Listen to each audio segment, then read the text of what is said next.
जेमेक्सीबाट मुनि अझै ठुलो पहिरो गएको रहेछ। प्रार्थना गरिदिउँ उहाँहरूको लागि। हाम्रो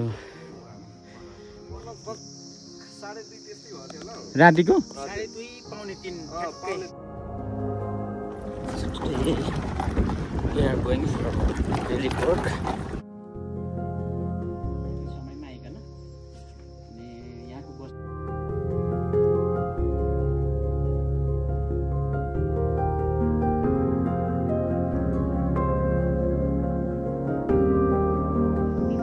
हजुर छोरी चाहिँ त्यो दिन साथीकोमा गएको थियो बिहानै 10-11 बजीतिर नि गएको थियो। आमा छोरा मात्रै थियौँ घरमा चाहिँ। ए आमा छोरा मात्रै थियो। सुतेको थियौँ भने चाहिँ हामी जेस नभएको। अनि अब यतिको फरकमा एउटा खाट यतिमा म यतातिर त्यो भाइ यहाँको ठाउँको ठाउँ मरो त्यो भाइको खाट चाहिँ फेरि जस्ताको तस्ती केही भन जुन म सुतेको खाट चाहिँ 3 फिट चाहिँ काचकुचेकै भयो तर मलाई काहीँ चोटपट केही नै भन्नु लाग्यो।